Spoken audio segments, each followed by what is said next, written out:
Salam sejahtera bagi kita semua. Emana kembali hadir dengan podcast pembahasan firman Tuhan. Semoga firman Tuhan yang murni mampu merawat batin kita, menguatkan roh kita, dan membangun iman kita di hadapannya. Silakan menikmati podcast Emana hari ini. Salam damai sejahtera saudara-saudari pendengar podcast Emana. Puji syukur kepada Tuhan, pada hari ini kita dapat kembali lagi menikmati porsi bacaan di dalam Alkitab. Bersama dengan saya, Saudara Richard, dan juga Saudara Bambang. Halo, Saudara Bambang. Halo, Saudara Richard. Apa kabar? Halo, puji Tuhan. Amin. Puji Tuhan. Saudara-saudari, hari ini kita akan membicarakan sebuah topik di dalam Alkitab, khususnya sebuah perikop di dalam 2 Petrus pasal 1 ayat 1 sampai 11. Perikop ini secara khusus membicarakan sebuah topik, yaitu kasih yang agung.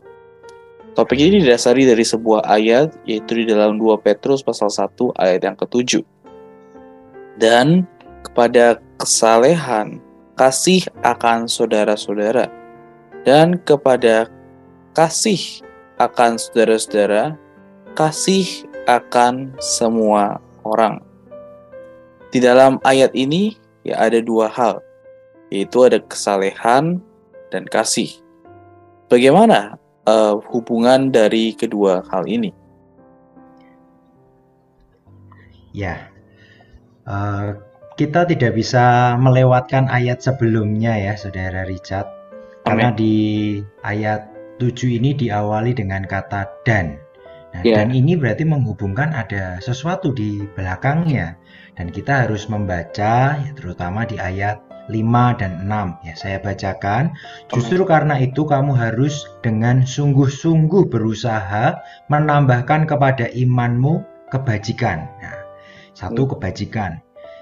Dan kepada kebajikan pengetahuan. Ya, 2 pengetahuan. Kemudian ayat 6, dan kepada pengetahuan penguasaan diri. Nah, ini yang ketiga, penguasaan diri. Dan kepada penguasaan diri ketekunan. Yang keempat, ketekunan. Dan kepada ketekunan kesalehan. Ini yang kelima. Nah, baru ayat yang kita bahas hari ini, ayat 7. Dan kepada kesalehan kasih. Ya. Jadi setelah kesalehan ada kasih. Tetapi kasih ini juga dibagi menjadi 2, terhadap saudara-saudara seiman, dan kepada kasih terhadap saudara-saudara seiman, kasih terhadap semua orang. Ya, jadi sebenarnya kita bisa melihat kalau kita bedakan semuanya itu ada 7 hal ya yang perlu ditambahkan. Apa yang perlu ditambahkan? Yang tadi ya, pertama di ayat 5 adalah iman. Iman ini harus ditambahi kebajikan. Ya. Jadi ayat 5 tadi dikatakan, justru karena itu kamu harus dengan sungguh-sungguh berusaha menambahkan kepada imanmu kebajikan. Nah, kebajikan ini dari mana? Apa ini kebajikan? Nah, kita juga harus melihat ayat sebelumnya, yaitu di ayat 3 ya. Kuasa ilahinya telah menganugerahkan kepada kita segala sesuatu yang berguna untuk hidup yang saleh oleh pengenalan kita akan Dia yang telah memanggil kita. Ya. Nah, di sini sebenarnya kata terjemahan langsungnya adalah memanggil kita kepada kemuliaan dan kebajikannya sendiri. Berbicara kebajikan ini adalah saya bisa katakan hal-hal yang ada pada diri Allah. Ya, jadi ya mungkin itu adalah kekudusan, itu adalah ya hal-hal yang menempel pada diri Allah seperti terang, ya bisa juga kasih, bisa juga hal-hal yang positif, hal-hal yang baik di dalam diri Allah. Ya, ini adalah kebajikan Allah. Ya, ini juga berhubungan dengan kodrat ilahi, sifat ilahinya Allah. Nah, itu di ayat yang keempat ya, kamu boleh mengambil bagian dalam kodrat ilahi. Jadi segala sesuatu yang ada di dalam diri Allah itulah yang disebut dengan kebajikan. Ya, jadi ketika kita memiliki iman, ya, iman ini harus ditambahi dengan kebajikan. Maksudnya berarti kita harus belajar untuk iman ini memiliki satu ekspresi. Ya, ada satu kebajikan yang muncul dari iman ini. Ya, kita beriman kepada Tuhan tetapi kita hidup tidak kudus. Ya, berarti iman kita tidak ditambah dengan kebajikan. Iman kita tidak ditambah dengan unsur atau sifat Allah. Ya. Nah, ini ya. Selanjutnya ditambah juga pengetahuan. Kebajikan-kebajikan ini harus memiliki pengetahuan. Nah, pengetahuan ini adalah pengetahuan yang benar, pengetahuan yang penuh akan Allah. Jadi tidak hanya kebajikan Allah, tetapi juga pengetahuan yang benar. Ya, jadi pengetahuan yang benar ini apa? Ya, pengetahuan tentang siapa Allah. Bahwa ternyata Allah adalah Allah yang telah melalui proses. Ya, Allah ini adalah Allah yang menjadi manusia, berinkarnasi ya, hidup di bumi selama 33,5 tahun ya, dia mengambil kehidupan manusia, kemudian mati di atas kayu salib, dikubur, bangkit. Nah, kita harus memiliki pengenalan yang benar terhadap Allah yang kita imani ini, ya. Nah, ini pengetahuan yang harusnya lengkap. Jadi jangan sampai pengetahuan kita dangkal terhadap Allah. Ya. Nah, kalau pengetahuan kita dangkal, iman kita juga pasti akan dangkal. Ya. Ekspresi kebajikannya juga akan dangkal. Nah, kemudian selanjutnya setelah kita memiliki pengetahuan, harus ada penguasaan diri. Nah, berbicara penguasaan diri ini adalah berbicara ya kita tidak sembarangan di dalam hidup. Semakin mengenal Allah ya kita akan hidup ya bergantung kepada Allah. Hidup kita bukan hidup yang bebas semau kita sendiri, tidak. Ya, pasti kita akan hidup dikendalikan ya kan, kita dijaga oleh pimpinan Roh Kudus sehingga kita tidak sembarangan di dalam hidup. Kemudian penguasaan diri ini perlu ditambah juga dengan ketekunan. Nah, berbicara ketekunan ini adalah berbicara tentang ya tahan uji ya. Kita perlu ketekunan ini, perlu kesabaran ya. Tekun mengerjakan sesuatu, sabar menanggung segala sesuatu ya. Jadi berbicara ketekunan ini sebenarnya tahan uji. Ya, iman kita ini iman yang harus teruji. Ya, kita harus dengan tekun mempertahankan iman ini. Ya. Dan selanjutnya adalah bicara tentang kesalehan. Nah, kesalehan ini sebenarnya adalah kata lebih mudahnya adalah ibadah. Ya, kita harus beribadah. Beribadah itu berarti kita harus takut akan Tuhan. Iman kita harus iman yang takut akan Tuhan. Ya, iman yang tidak sombong, iman yang tidak takabur ya kan, tetapi iman yang beribadah. Beribadah ini adalah berarti berbicara kita takut akan Allah, mengekspresikan Allah ya. Beribadah ini adalah satu bukti bahwa kita punya hubungan dengan Allah. Amin. Nah, barulah kalau kita mengerjakan ini semua ayat 7, nah itu bisa dikatakan seperti buahnya ya kan. Tadi saya katakan misalnya kebajikan dan pengetahuan itu seperti akar, penguasaan diri itu batang, ketekunan dan ibadah ini adalah ranting-rantingnya. Ini sebagai satu pohon, dan apa yang didapat dari ini semua kita akan melihat yang lebih sempurna, yaitu ada buahnya.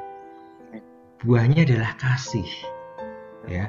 Jadi kasihnya tadi dibahas, kasihnya dua ya, kasih persaudaraan, kasih terhadap saudara seiman, dan kasih kepada semua orang. Nah, demikian Saudara Richard, saya jelaskan cukup lengkap ini ya. Amen. 7 poin ini Saudara Richard. Amin. Amin. Ya, puji syukur kepada Tuhan. Semoga ya bisa kita memiliki sebuah pengenalan yang lengkap ya mengenai kasih yang agung ini dan hubungan antara kesalehan dan kasih ini. Amen. Kemudian di sini tadi dikatakan bahwa kasih itu dibagi menjadi 2, yaitu kasih akan saudara-saudara dan kasih akan semua orang. Jadi apakah perbedaan antara kedua kasih ini? Bukankah keduanya sama-sama kasih? Ya.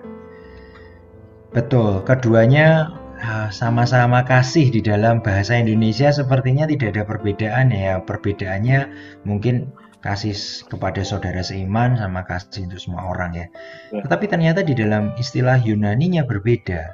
Kasih terhadap saudara-saudara adalah Philadelphia, tersusun dari kata phileo, artinya memiliki kasih untuk, dan adelphos, saudara. Jadi ini sebenarnya kasih persaudaraan, ya, penuh sukacita, ya, penuh perkenan, ya kan, satu yang nyaman, ya kan, kasih yang memang sudah semestinya demikian.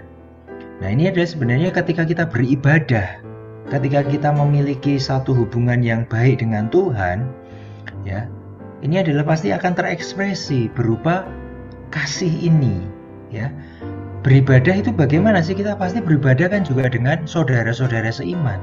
Yeah. Nah, ketika kita beribadah itu ada satu sukacita, ada satu kelegaan. Kenapa? Karena kita bisa beribadah bersama-sama. Nah, inilah sebenarnya kasih terhadap saudara-saudara, kasih Amin. Philadelphia, ya, phileo tadi ya. Nah, ini adalah kasih yang bersama-sama, ya, persaudaraan. Tetapi kasih di dalam selanjutnya yaitu kasih terhadap semua orang ini berbeda. Kasih ini adalah kasih agape, ya. Kasih untuk semua orang ini tidak bisa kasih phileo tadi, karena kasih ini lebih luas. Dan kasih phileo ini adalah apa adanya Allah di dalam sifatnya. Amin. Makanya ini terakhir disebut. Ini lebih agung. Nah, seperti judul pembahasan kita hari ini, kasih yang agung. Ini berbicara kasih ilahi ini, kasih agape ini, kasih yang lebih kuat dalam kemampuan dan lebih besar dalam kapasitas. Amin. Dari kasih manusia biasa ini. Karena kasih ini berasal dari hayat ilahi, sifat Allah. Ya, kita bisa lihat kasih Allah itu adalah kasih yang menyelamatkan orang berdosa, ya.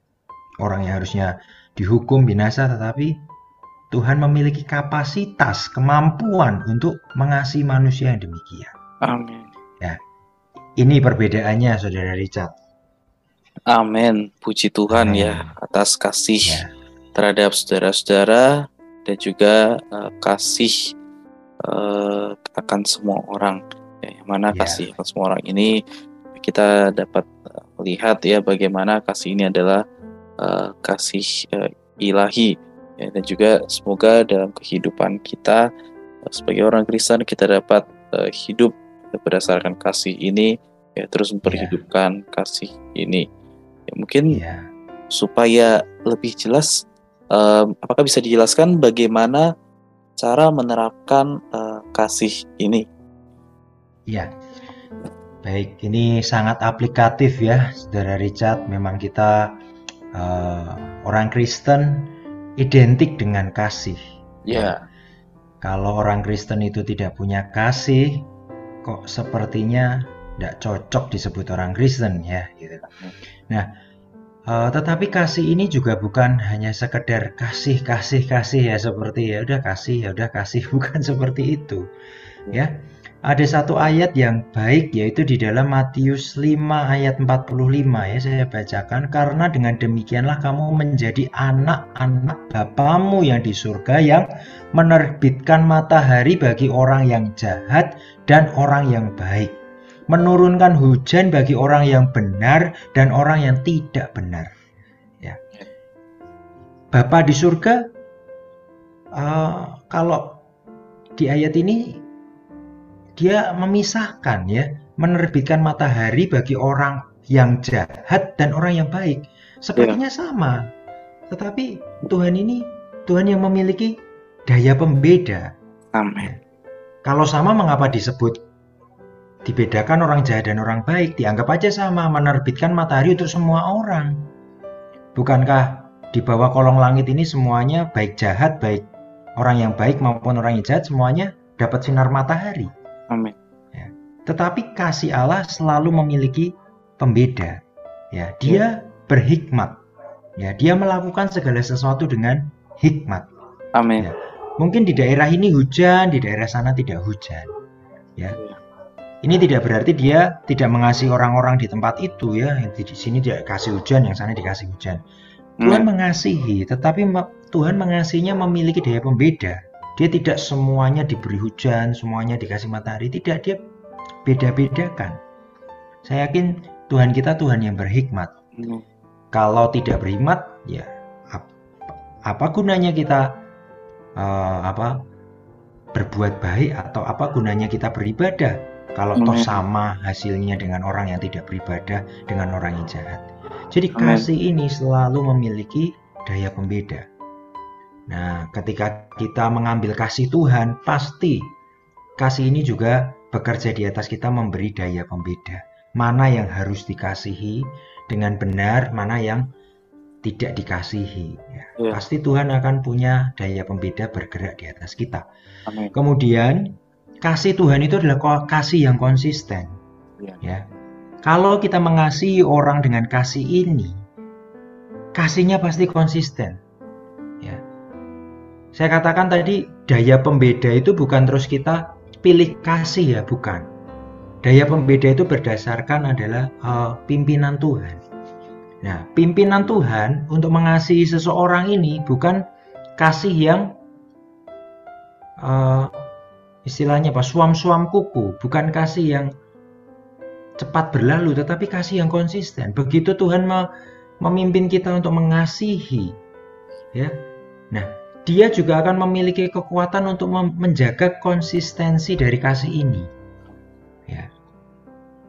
Mungkin kita melihat ada saudara-saudari atau teman atau keluarga kita yang membutuhkan kasih. Ya, kita sudah bersekutu, berdoa dengan Tuhan, kita sudah yakin bahwa kita harus mengasihi, kita harus membuktikan kasih kita atau memperhatikan saudara-saudari kita ini. Nah, kita akan ada kekuatan untuk terus mengasihi saudara kita ini. Amin. Ya mungkin kita bisa lihat di sekitar kita, ya, siapa yang perlu mendapat perhatian kita. Ya mungkin kita terlalu sibuk dengan diri kita sendiri, terlalu sibuk dengan urusan kita sendiri, sehingga kita lupa ada orang-orang di sekitar kita yang memerlukan kasih agape. Amin. Kasih yang dari diri Allah ini. Untuk kita perlu berdoa kepada Tuhan. Tuhan, jadikan aku saluran kasih-Mu. Ya, kepada siapa aku salurkan kasih ilahi ini? Kasih yang memiliki kapasitas kemampuan besar ini. Amin. Dan kasih yang konsisten, ya. Sehingga orang itu bisa juga mengenal kasih Allah. Bukan melihat sebagai seorang Bambang atau seorang Richard yang baik itu orangnya. Tidak. Tapi melihat Allah itu baik. Semoga kita bisa menjadi saluran-saluran kasih-Nya. Amin. Amin. Puji syukur kepada Tuhan. Semoga kita bisa menjadi saluran-saluran kasih-Nya. Yaitu kasih Allah yang selalu memiliki daya pembeda dan kasih Allah yang selalu konsisten. Semoga melalui kasih ini kita yang diperhidupkan di dalam kita, ya kita dapat semakin memuliakan Allah, semakin mengekspresikan Allah, sehingga ya semakin banyak orang yang dapat merasakan kasih Allah ini, ya kita bisa menjadi saluran dari kasih Allah. Baik, sebagai penutup dan kesimpulan, Saudara Bambang dapat memimpin kita di dalam doa.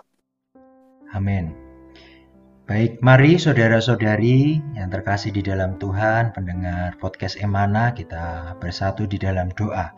Amin. Tuhan, kami mengucap syukur karena kami memiliki iman. Tuhan, iman kami perlu terus dijaga. Perlu dengan sungguh-sungguh, ditambah dengan kebajikan. Ditambah dengan unsur-unsur-Mu, ditambah dengan sifat-Mu. Kami juga perlu di atas iman ini memiliki pengetahuan yang benar, sehingga iman kami tidak liar, iman kami tidak sembarangan. Terlebih kami juga perlu, Tuhan, penguasaan diri, ya, tidak sombong, membuat kami tidak takabur, membuat kami tidak sembarangan di dalam melakukan segala hal. Dan jaga kami supaya kami tekun dan terus beribadah, sehingga ada buah yang bisa dihasilkan. Ya, kami bisa mengekspresikan kasih, tidak hanya kasih terhadap saudara-saudara seiman, tetapi juga kasih filio, Tidak hanya kasih filio tetapi juga kasih agape kepada Tuhan Yesus, orang-orang, semua orang, kasih ilahi kepada semua orang. Tuhan, hanya kasih ini tergarap terus di atas kami. Tidak hanya kasih filio tapi kasih agape, kasih ilahi yang bisa membawa Kristus kepada orang lain sehingga membawa orang kepada Kristus. Terima kasih Tuhan Yesus. Amin. Amin. Puji Tuhan. Terima kasih Saudara Bambang atas sharingnya hari ini. Tuhan Yesus memberkati. Tuhan Yesus memberkati. Sekian pembahasan firman porsi hari ini. Sampai jumpa di podcast berikutnya. Jangan lupa untuk download aplikasi Emana pada handphone Anda untuk manfaat yang lebih banyak.